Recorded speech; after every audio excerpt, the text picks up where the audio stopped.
일주일을 숨가쁘게 달려왔다라고도 할 수 있는데 가장 큰 차이점은 윤 대표님, 이때는 인수위가 있었으니까 좀 출발이 여유가 있었죠, 아무래도. 그렇죠. 인수위가 충분히 준비도 하고 뭐 내각 인선도 총리 인선도 거의 다 나온 상태에서 그렇죠. 취임을 했잖아요. 어떻게 보면 취임식이 아니라 지금으로 봐서는 즉위식이 내지 뭐 책봉식인 것 같다는 생각이 들 정도로 취임식 날 외빈 만찬하고 재외동포 초청 리셉션하고 외교 사절 접견하고 이게 좀 화려하게 이렇게 시작을 했습니다만 지금은 어떻게 보면은 버스로 말하면 개문 발차 출발입니다. 문 열어놓고 문 닫을 시간도 없이 출발해야 되는 아무 준비도 없이 어떻게 보면은 인수위도 없이 그냥 첫날부터 과도한 업무에 들어간 건데 지난 일주일을 했는데 어떻게 보면 다른 분들 몇 달 한 것보다 더 많은 일을 하고 동해번쩍 서해번쩍하고 참 일을 많이 했다는 생각이 들어요. 첫 번째는 이제 찾아가는 대통령을 한 거죠. 인천공항이라든지 그 비정규직 문제, 초등학교 가서 미세먼지 또 얘기했고 또 할 수 있는 것부터 속도감 있게 했죠. 또 국정교과서 폐지 문제라든지 또 니무리한 행진곡 문제라든지 세월호 또 기관제 교사에 대한 그 순직 인정해주라는 것, 또 이제 집행의 상징적인 효과, 또 노후 그 석탄 발전소 셧다운 문 닫아버려라. 이거는 간단한 화력 발전소 한 달 문 닫는 게 아니라 앞으로 에너지 정책이나 전기 미세먼지에 대한 그런 정책까지 나온 거니까 짧지만 아주 강렬하게. 그래서 최근에 만난 보수 정권 때 장관하신 분들도 깜짝 놀라더라고요. 저 정도로 정광석가처럼 준비돼서 이렇게 메시지를 일관되게 해서 집중적으로 잘할 줄은 몰랐다. 상당히 잘했다. 이런 평가를 보수 정권에 내각하신 분들도 많이 평가를 내리는 걸 들었습니다. 그런 평가 이제 보수 쪽에서도 나오고 있는데 저희가 일정을 한번 좀 요약을 해봤는데 글쎄요.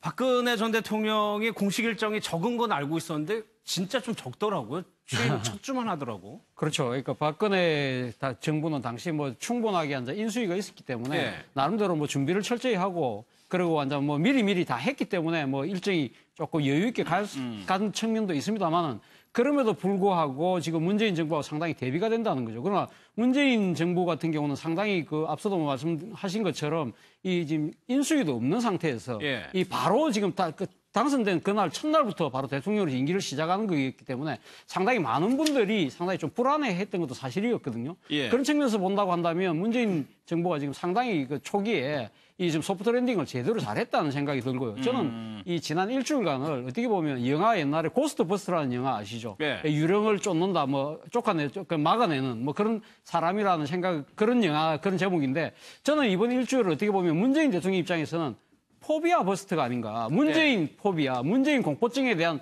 사람들이 반대하는 사람들의 주장들이 상당히 강했었잖아요. 문재인 대통령이 집권하면 아마 패권 인사가 될 것이다. 친문 패권이 두드러질 것이라 했지만 이번에 인사 자체가 상당히 탕평 인사를 보이고 있는 그런 측면도 있고 또 하나는 문재인 대통령이 집권하면 안보가 상당히 불안할 거라고 했지만 지난 일요일 날 새벽에 북한의 기습적인 미사일 도발에 대해서 아주 준비된 분단위 형태로 대응을 하는 모습들 그리고 강한 대북 메시지를 보여주는 측면 그런 부분들에서 상당히 많은 분들이 안심을 하고 있다는 거죠. 물론 또 그리고 또 한편으로는 문재인 대통령이 사실 이번에 당선되는 데서 결정적인 여러 가지 이유들이 있습니다만 그중에 하나가 촛불 민심의 반사적 이익을 취했다. 그런 측면에서 상당히 대통령이 되고 나면 국정을 제대로 할까? 이런 의구심도 많았지만 이 일주일 동안 보여준 것이 앞서 말씀하신 대로 찾아가는 대통령을 통해서 이 그동안 우리 사회가 갖고 있는 여러 가지 문제점들을 쉬운 것부터 빠른 속도로 지금 체결해 나간다. 그런 측면에서 본다고 한다면 상당히 준비된 대통령이었다는 걸 보여줬다. 그런 측면에서 본다고 한다면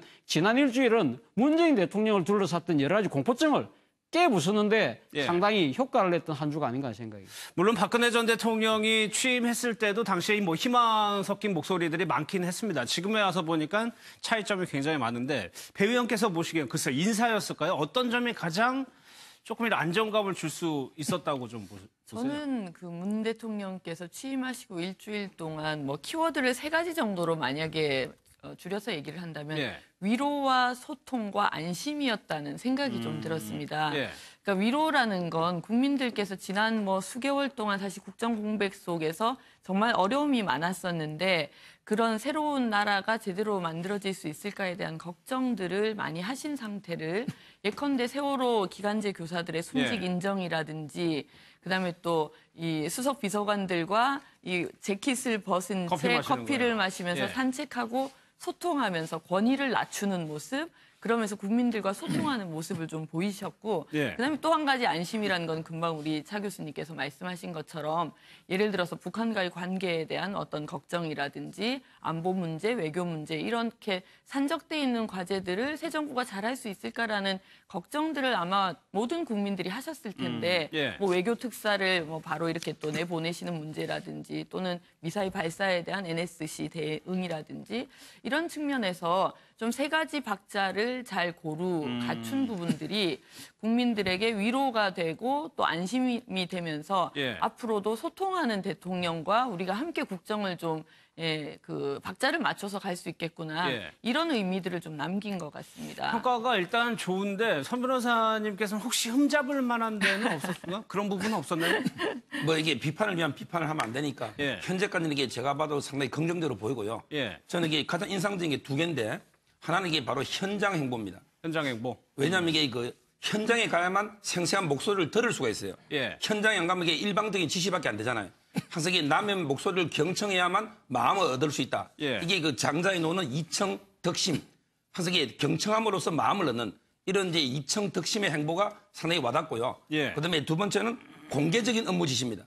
옛날에는 이게 전부 밀실에서 비밀 이런 결정이 많은데 예. 전부 이게 업무 지시 1호 일자리 위원회 만들어라. 또 이게 뭐 2호, 3호 이런 식으로 공개적으로 업무를 지시한다는 거는 모든 책임은 내가 지고 예. 항상 이게 최종 책임은 내가 진다. 그리고 이게 준비된 대통령의 면모 또는 이게 그 공약 이행 의지 이런 걸 봤을 때 상당히 그 보기 좋게 보였습니다. 업무 지시 얘기를 하셨는데 지금 조금 전에 청와대에서 나오는데 또다시 업무 지시가 하나 나왔는데 이 법무부와 이제 검찰에서 돈봉투가 오갔다는 언론 보도가 있었어요. 거기에 대해서 이 감찰을 지시했거든요. 저는 이게 지극히 타당하다 보고요. 예. 뭐 제가 이게 검찰에 오래 있은 건 아니지만 주위에 본 거나 저도 좀 약간 근무한 적은 있는데 예. 제가 봤을 때 이 돈을 주고받은 것 중에 예를 들어 수사를 열심히 해가지고 고생을 한 팀 있잖아요. 예를 들어 그 뭐 수사팀에 대해서 경력금 50만 원, 100만 원은 줄 수 있다고 봅니다. 예. 그렇지만 이게 이영렬 중앙지검장이 법무부 예. 검사한테 이게 돈을 주는 거는 도저히 이해할 수가 없어요. 법무부 검찰과장한테 경력금을 준 거죠. 그런데 법무부 예. 검찰과장이 뭘 했습니까? 뭐 수사를 했습니까? 저는 이게 일선 수사팀에 경력금 주는 거는 있을 수 있지만 역으로 돈을 이게 준 거는 정말 이게 부적절한 행위고 예. 이 부분은 이게 오히려 저는 김영란법 위반도 봐야 되지만 이게 차기 총장 앞두고 아마 그 실무를 담당한 분들이니까 예. 준 게 아닌가 이런 의심이 들 정도로 상당히 부적절한 행위고 당연히 저는 감찰해야 된다 이렇게 봅니다. 법무부에서는 뭐 바로 돌려줬다고 하는데 법무부 검찰과라는 데, 그러니까 검찰국장, 검찰과장이 사실상 검찰의 인사를 결정하는 곳 아닌가요? 그렇죠. 이게 그 법에 보면요. 항상 이 검찰 인사는 법무부 장관이 검찰총장의 의견을 들어서 예. 제청을 하고 그러면 이게 대통령이 임명권자입니다.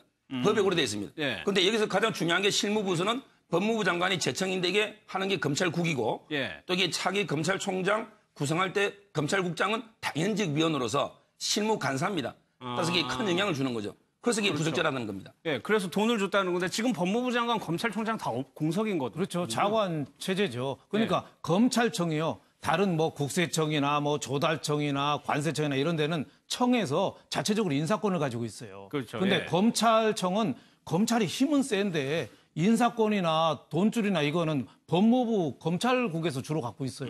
그러니까 어떻게 보면은 저거는 관례라고는 하지만 내부 접대죠. 예, 예. 내부 접대. 내부에서 접대한 거, 내부에서 어떻게 보면은 좀 김영란법이 위반되게 내부에서 상납한 거랑 어떻게 보면 똑같이 봐야죠. 예. 법무부 검찰국에서 중요한 검찰청의 걸 다 하니까 어떻게 보면 내부 접대가 상호를 오간 거다. 그래서 관례라고는 하지만 굉장히 부적절하고 김영란법에 위배될 정도니까 저건 예. 어떻게 보면 대통령이 지시를 잘한 거죠. 저거 왜 했는지 앞으로 저런 거를 뭐 특별 활동비라고 그랬는데 예. 이런 거를 그렇게 써도 되는 건지 저거 국민을 위해서 쓰라는 건데 자기네끼리 돈 주고받으라고 준 거 아니잖아요. 예. 아무리 관례라고 해도 이제는 그게 소통이 되는 통용이 되는 시대는 지났습니다. 이런 거 모르셨던 분들 많으셨을 거예요. 뭐 관례라고 하지만. 예. 사실 지난해 그 지난해 국정감사 그 법사위 국정감사 때 사실 안태근 국장의 그런 태도를 둘러싸고 그때 당시 야당인 더불어민주당 의원들하고 상당히 또 경론이 오갔던 적이 있습니다. 그때 그 예. 영상을 보면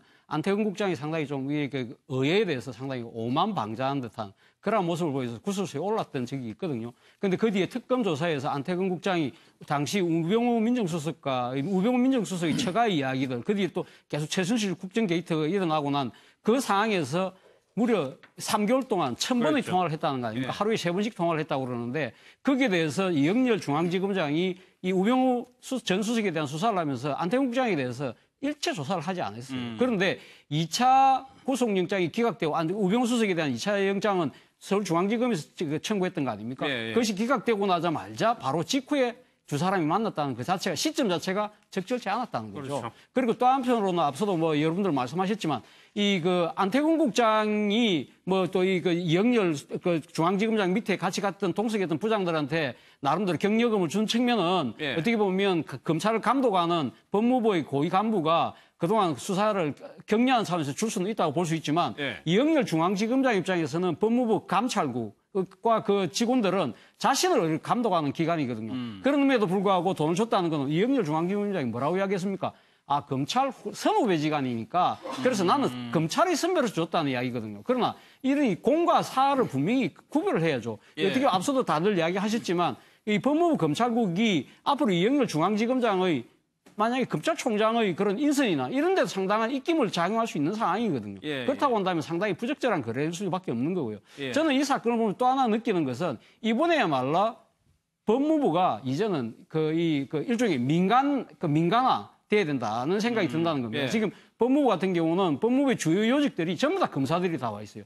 장관, 차관, 국장, 그리고 과장까지 주요 예. 보직은 전부 다 검사들이 다 차지하고 이 소위 말해서 아까 민간인화 아니고 참 문민화를 말하는 거죠. 문민화가 반드시 이번에 필요하다. 그러기 위해서는 저는 이 비검사 출신의 장관 임명도 필요하지만 더 나아가서는 비법조인 출신의 장관 임명도 예. 한번 고려해 볼 때가 되지 않았나 생각입니다. 알겠습니다. 여러 가지로 좀 비판을 많이 받을 대목이에요. 예, 저는 그런 생각이 들었습니다. 실제로 이 정권이 들어서고 나서 가장 많은 관심을 이렇게 받게 된 게 검찰 개혁을 어떻게 하는가의 그렇죠. 예. 문제지 않습니까? 그런 가운데서 실제로 이 검찰총장이 퇴임하면서 뭐 정의가 지나치면 잔인하게 된다 이런 예, 식의 예. 또 임사를 해서 오히려 국민 감정을 건드리는 이 일이 또 있었고 실제로 저렇게 돈 봉투가 왔다 갔다 하는 일이 또 생기는 걸 보면 역시 국민들의 걱정대로 검찰은 스스로를 개혁할 힘이 전혀 없을 뿐더러 예. 개혁하겠다는 의지조차 없구나라는 걸 좀 확인하게 되는 것 같고요. 그런 면에서 이번 정권이 검찰 개혁 문제에 박차를 가할 수밖에 없는 상황을 검찰 스스로 초래했다. 이렇게 이야기해도 과언이 아닐 것 알겠습니다. 같습니다. 마지막으로요. 이 경력금 한 100만 원 정도 되는데 이 돈은 어디서 났을까요? 전부 이게 그 특수활동비로 봐야죠. 아, 아마 이게 보면 특수활동비. 검찰은요, 항상 이 검사 동일체의 원칙에 의해서 모든 예. 게 하나의 조직이기 때문에 검찰총장한테만 이게 판공비가 뭐 예를 들어 몇십억 일이 배정이 되면 이걸 산하기관 나눠주는 거고요. 예. 따라서 이게 나눠주면 아마 그걸 가지고 그 특수활동비는 영수증 처리가 필요 없으니까 예. 그걸로 준 걸로 보이는데 다시 한번 이게 말씀드리지만 예를 들어 이영렬 수사본부장이 수사검사한테 잘했다고 고생했다고 경력금을 좀 주는 거는 괜찮다 봐요. 예. 근데 저걸 거꾸로 줬거든요. 예를 들어 이영렬 지검장은 법무부 검찰국에 있는 분한테 주고 예. 서로 여기 준 거예요. 이렇게. 검찰국장은 이래 주는데 실제 저는 이게 검찰국장이 수사팀에 주는 것도 부적절하다 봐요. 예. 왜냐하면 이게 수사 책임자가 밑에 부하 직원한테 줄 수는 있지만 법무부 검찰국장이 뭔데 왜 이게 수사검사한테 경력금을 줍니까? 그렇죠. 저렇게 그 용도도 좀 하고 출처도 좀 의심스러워요. 알겠습니다.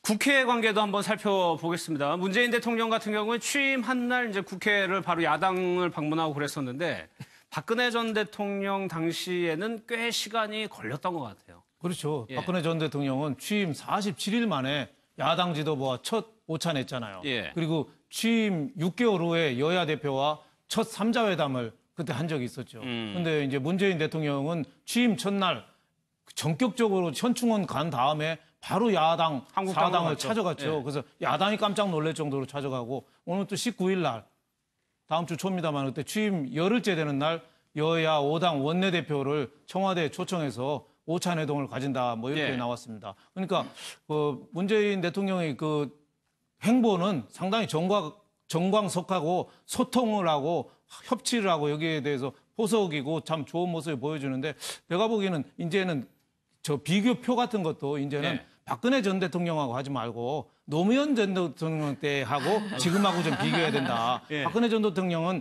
취임 4일 이후에는 거의 평일날도 움직인 적이 많지 그 비는 날이 일정이 비는 날이 많았어요. 예. 주말 토일은 또 완전히 비워놓고 거의 뭐 두문불출한 적이 많았거든요. 예, 세월호 때도 당일날 뭐 그 어디 계신지 몰라가지고 관저하고 집무실에 양쪽에 소면을 갖다 놓을 정도로 예. 안 됐으니까 지금은 비교하는 그 개체가 이제 노무현 대통령 취임 초기하고 그렇게 좀 돼야지 우리가 예. 좀 비교적 이 균등하게 보는 거지 기저효과라고 해서 아니 조직에서 제일 운 나쁜 사람이 전임자가 열심히 한 다음에 그 다음에 가는 거거든요. 예. 그럼 아무리 열심히 해도 생색이 안 나요. 전임자가 막 엉망진창해 놓으면 뭐든지 생색이 나거든요. 그러니까 박근혜 전 대통령 많이 안 움직였으니까 예. 좀 활발한 소통 행보를 한 노무현 대통령하고 좀 비교를 했으면 좋겠습니다. 예. 근데 그렇다고 하더라도 이제 박 전 대통령은 사실 여대 야소의 국면에서 예. 대통령을 또 하신 분이어서 뭐 제가 이렇게 또 말씀드리니까 또 이제 좀 묘하기는 합니다만 예. 좀 국회와의 관계에서 오히려 권위적인 모습을 보일 수 있는 환경이었던 것도 사실인 것 같고요. 반대로 지금 우리 문재인 대통령님 같은 경우에는 여소야대 국면에서 협치가 정말 중요한 국정 과제가 필수적인 된 거죠. 것이죠. 그러니까 지금 연정을 할 것이냐 아니면 협치를 할 것이냐 이런 부분들에 대해서도 여야 간의 원활한 소통이 필수적인 상황이라는 것도 같이 좀 감안을 해야 될 텐데 예. 이제 지금까지는 뭐 일종의 허니문 기간 이런 부분들이 있습니다만 또 야당이 차츰 내부 정비를 하면서 문재인 대통령에 대해서도 좀 각을 세우는 모습들을 조금 보이고 있는 상황이고 또 많은 숙제들이 남아있지 않습니까? 이런 부분들을 이제 현명하게 잘 풀어가는 것이 지금 이제 정권의 성공을 위해서도 정말 중요한 부분인 것 같고 또 한편으로는 저는 그런 말씀도 좀 드리고 싶은 게 요새는 정말 국민들께서 예리한 눈으로 정치를 바라보고 계시거든요. 그러니까 대통령이 잘하고 있는지 혹은 야당이 잘하고 있는지 야당의 목소리가 적절한 비판인지까지 정말 예리하게 보고 계시기 때문에 그런 면들을 우리 정치권에서 정말 존중해서 이 그 정치 과정을 풀어나갔으면 좋겠다 그런 생각이 좀 듭니다. 홍준표 후보는 당시의 야당, 지금은 여당이고요. 분탕치를 쳤다고 표현을 했었는데 정부 초기에.